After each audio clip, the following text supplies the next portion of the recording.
Well, the arrival of Afrikaners as refugees in the United States has caused much controversy. And with me to discuss that is Professor Theo Venter, a political analyst at the University of the Northwest Province. Hi, Theo.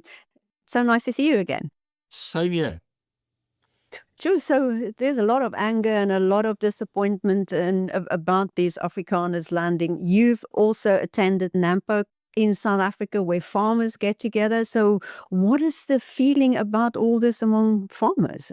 Yeah, I think NAMPO is more accurately a fair in English, or maybe an exhibition, or more simply put, a show.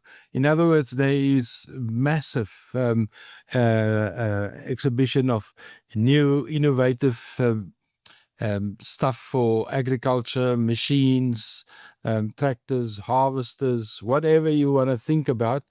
Apparently the biggest such show in the Southern Hemisphere. So it is the annual get together for about 4 or 5 days of everything that has to do with agriculture. And typically in this week, a lot of political debates and discussions take place, and the president surprised everybody by attending on the first day. I'm not sure that it was not publicized, but then suddenly he appeared, and it seems to me similar actions is going to take place when the deputy president is visiting NAMPO. Now, I guess it has to do with reaching out to the farming community, which definitely has to do with the 49 refugees, so-called refugees that went to America, and the whole debate about the position of agriculture in society.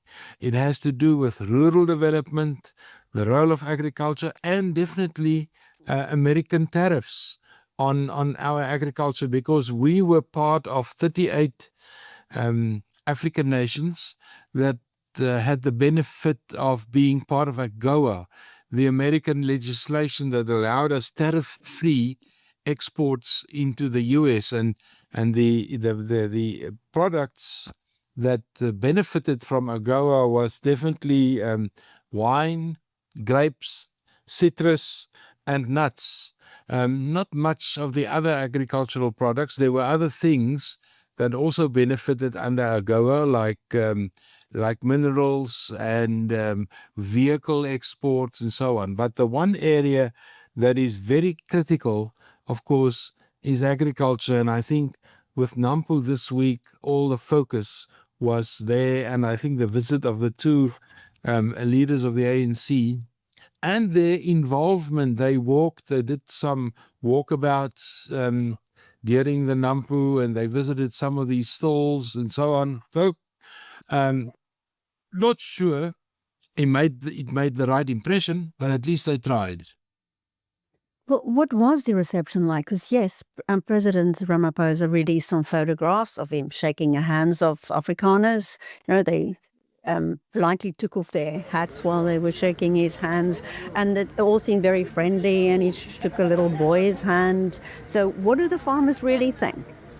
Well, you grew up in this country, and you'll know that South Africans are friendly people. All South Africans, black and white. You will not end up in the kind of animosity that I have experienced in some other countries. It's a friendly environment, and I think they extended that friendship. Now, to extend friendship, to take off your hat, to greet, is a sign of respect, but it is not necessarily a sign of political approval. I don't think you can read anything of that nature into friendliness. I was once told by soldiers during the war in Namibia, told me that when they went through one of these little villages, the people were very friendly. So I said to them, okay, and you were driving in what? They said, no, we were driving in an armored vehicle. I said, well, I would also be friendly. So, so friendliness should not be misconstrued. So what is the message of Ramaphosa to the farmers, and what do they think of that? What he said to farmers in an interview is, I'm visiting here not as your president, I'm visiting here as a co-farmer. I'm visiting here as somebody that has got interest in cattle. He's having a few farms where there's some very well bred and stud farming, stud cattle and so on, and I think the vehicles and so on. So he tried to be one of them, um, uh, which I don't think Mashatile can do, the deputy president that's visiting today. He's not a farmer.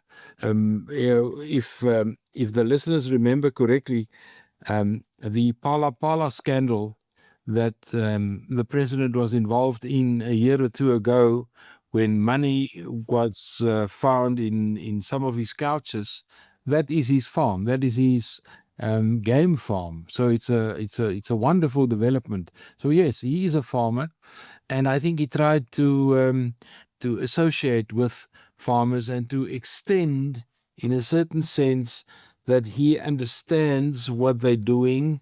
And I think he also, remember, he's visiting the US next week.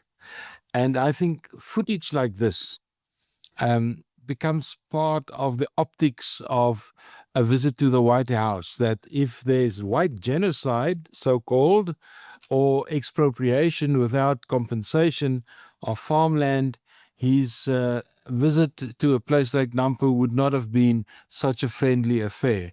So I'm definitely sure that some of these things will feature next week again. Well, Theo, I've received a video of Mashatile at NAMPO. Let's hear what he had to say. The statement we wanted to make here was to say to the farmers, we are with you, we are partnering with you in whatever you are doing. We want to grow South Africa together. We all know that agriculture is the backbone of our economy.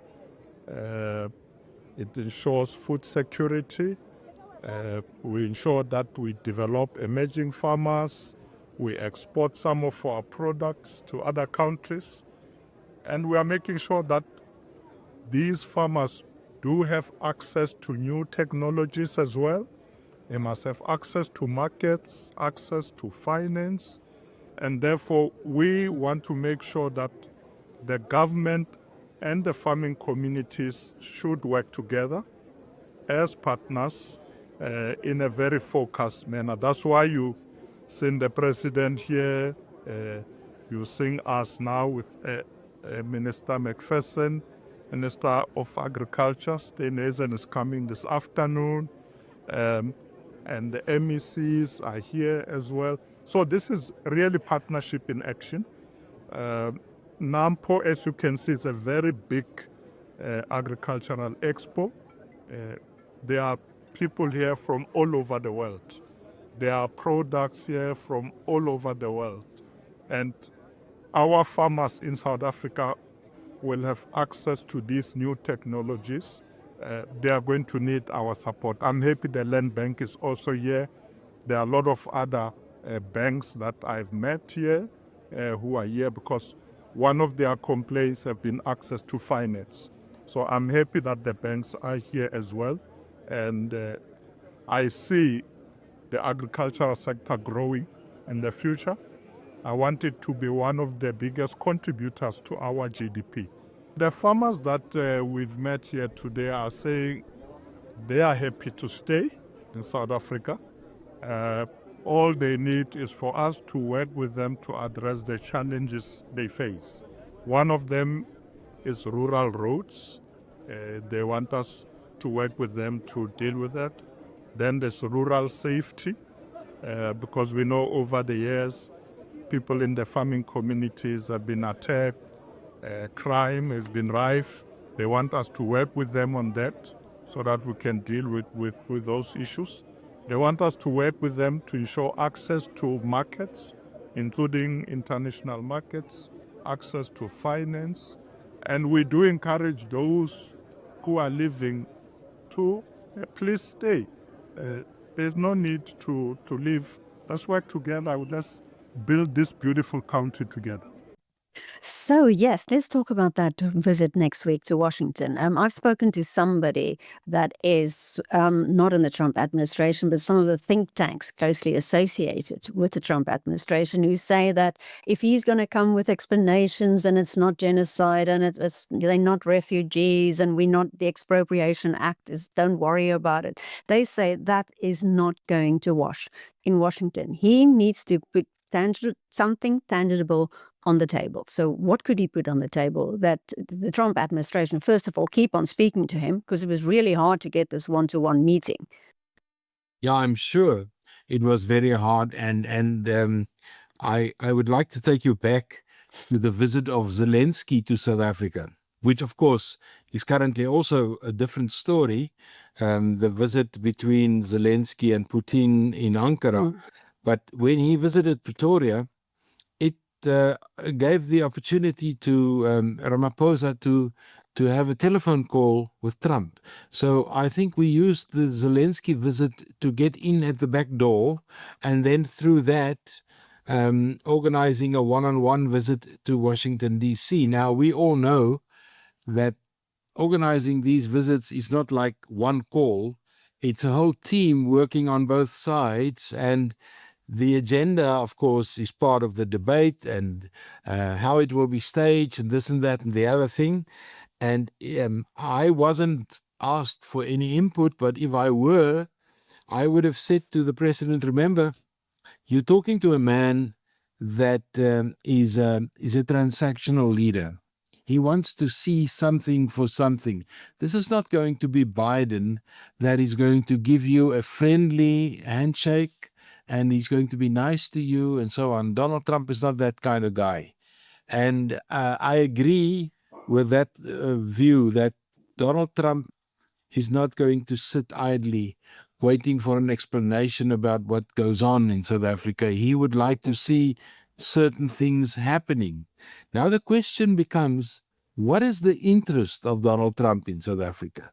What we have an interest as South Africans. We want to expand our trade. We want to maintain our trade. We want to continue selling motor parts, motor vehicles to the US or supplying it. We want to continue trading agricultural products. We want to continue trading our mineral resources and so on.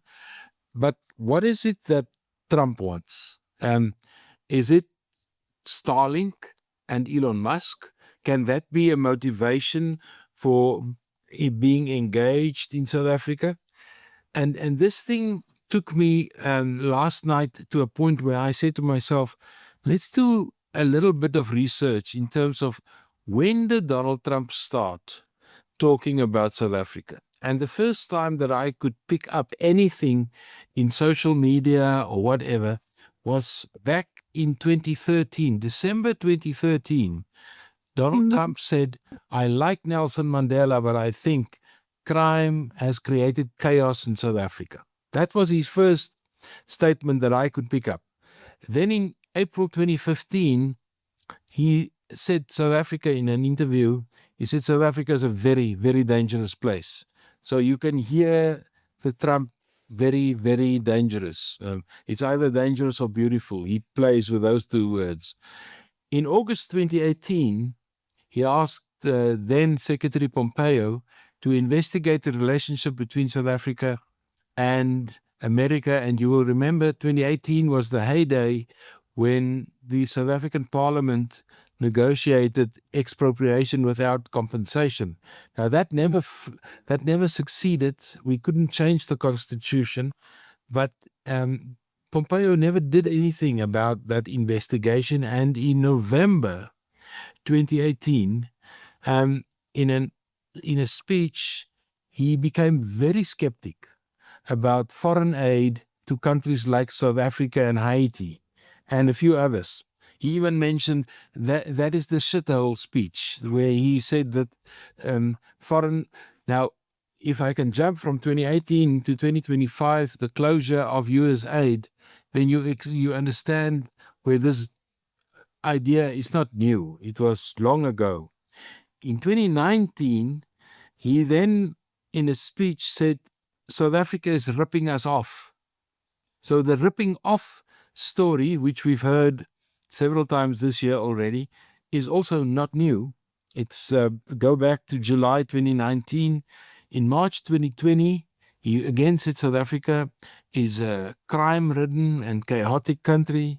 And then in his campaign towards the election, again, January 2025, he said South Africa is an example of what America can be if the so-called left lunatic is running the country. So he used South Africa as an example of what not to be. And then the last serious thing what he said was that South Africa is an example to the world of what happens when crime takes over and when you have bad leadership.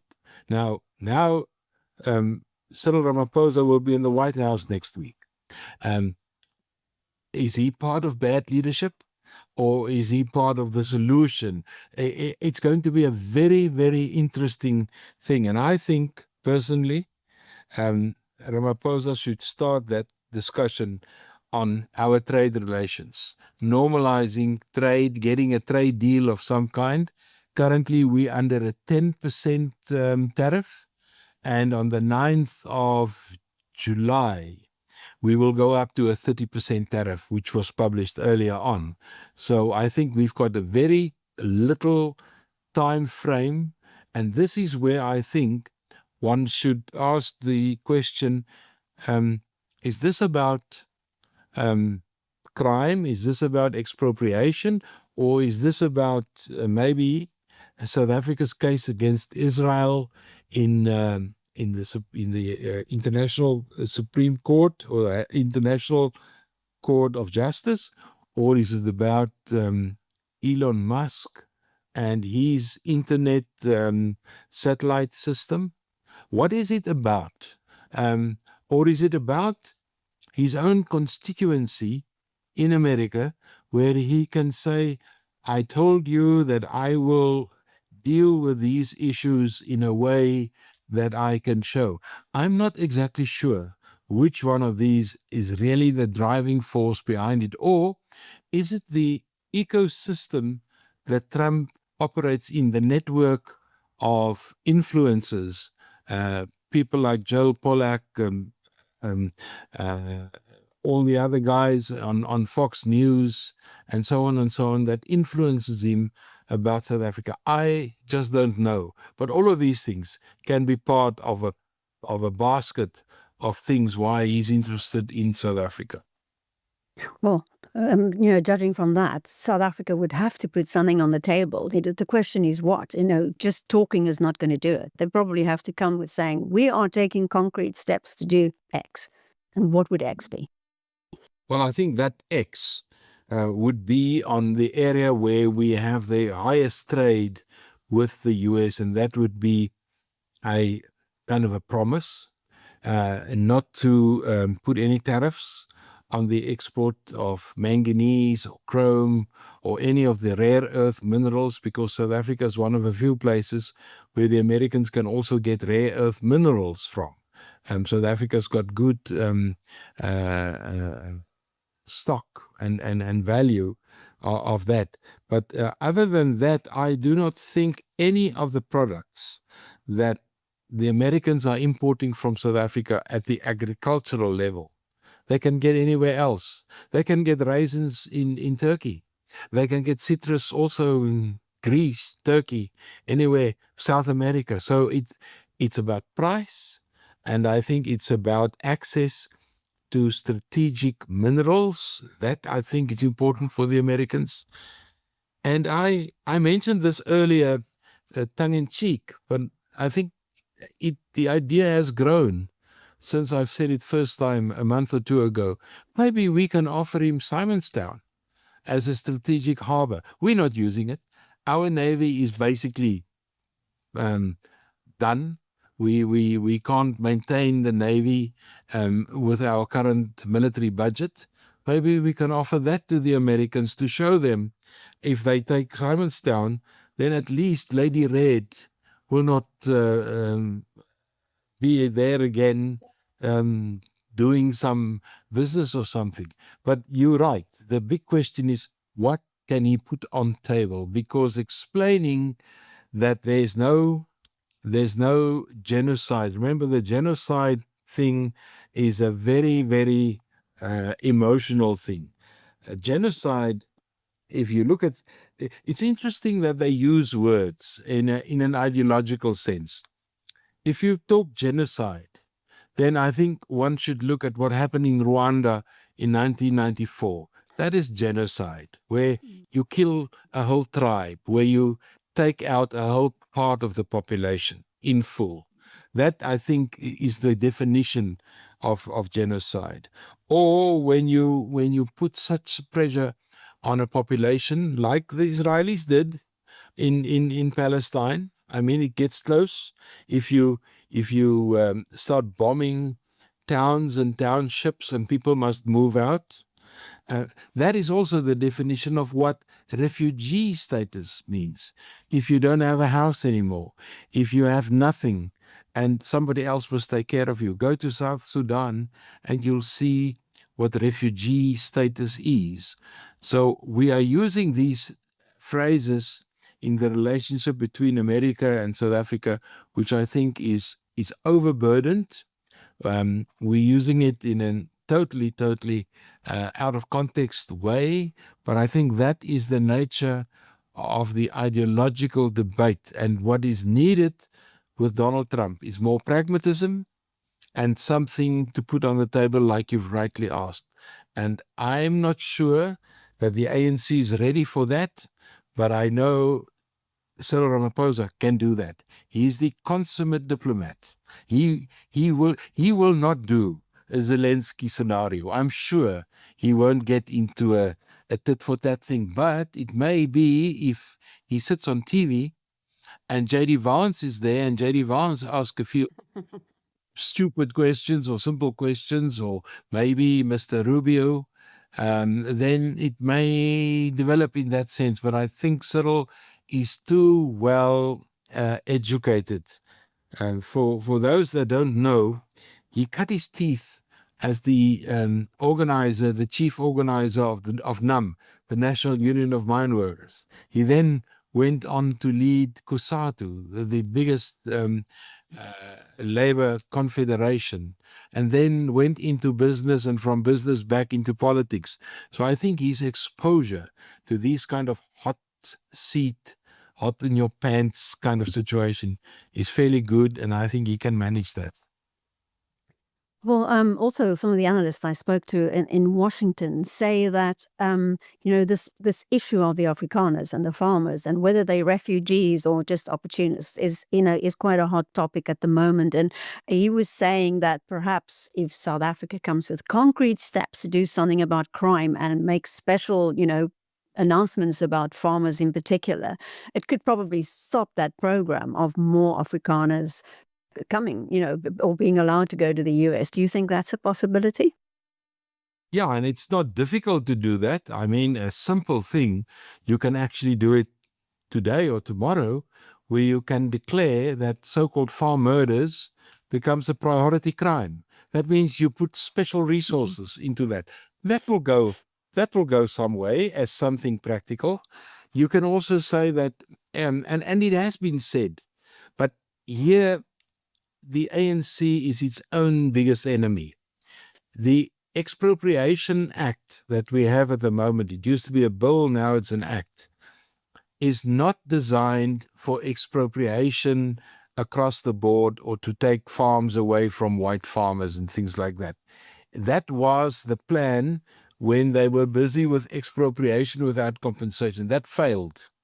But when the ANC talks to itself, in other words, for internal consumption, and they address large audiences or people in ANC regalia, they're saying to their own supporters, we have now approved the Expropriation Act and now we will take farms away from white farmers. That's what they're saying to their own people. They're not saying that in the public domain.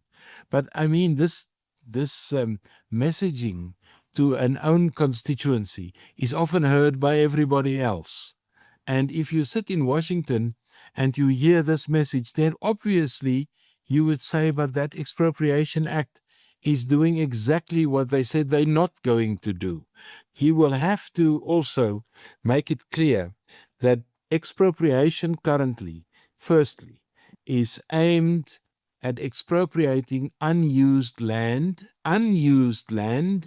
especially near cities and towns for development. Sometimes you have parcels of land unused. It may even belong to the South African government without them knowing, because they don't know how much land they have. It also includes dilapidated buildings in cities where the owners of those buildings, like in the CBD in Joburg, have given up. And this building sits there. It's occupied by refugees, Nigerians, Ethiopians, you call it, they there. It is aimed at that. If he can provide, and he has done so once or twice, but not in clear-cut terms, maybe this is a time to define what you mean and to take the uncertainty out of the debate. So it's going to be a very interesting week, but you don't expect him to be marched out of the White House and giving a firm handshake like happened to Zelensky. No, but I think Zelensky, back to him, he stood up. Trump lost his cool. I think Trump learned a lesson that he won't do that easily. And I think Ramaphosa will ride those. I think there will be efforts to do that from the American side, to challenge him, to confront him. But I think I've seen Ramaphosa in these kind of situations. He has the ability to answer that, let's call it aggressive kind of question, with a very soft answer. That's what I'm expecting. It's also very important that if the South Africans go with a delegation, Gwede Mantashe shouldn't be in that delegation. Fikile Mbalula shouldn't be in that delegation. I'm just thinking about these guys that don't, they only think once they've spoken. They don't think before they speak. Sometimes it is just incredible. So he must make very, very careful selection. I think Msebenzi Jonas will go with him, the special envoy, and he's a very careful guy. And although in my information, Msebenzi Jonas also already called Trump a few names, but apparently our government is saying that was in a private capacity. It was not in an official capacity. So maybe it works, maybe it doesn't.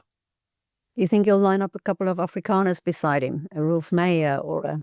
Well, he may bring about some of the business people that knows the American system very well. He may do that. That will be a wise move. People that does business with the Americans often. Yeah, maybe he can surprise Elon Musk by bringing Elon Musk's dad with, and see if he patch up the family rivals in there. Because the Elon Musk thing also sits here in the back.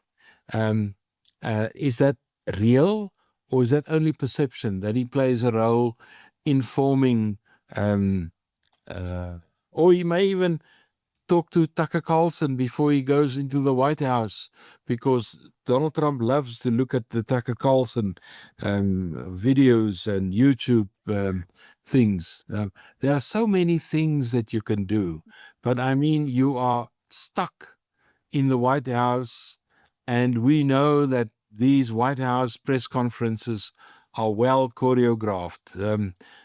People are there, the cameras, what he said. And I think that was the sin of Zelensky. When Zelensky was in that meeting, in that Zelensky episode, there was a certain deal that had to be struck.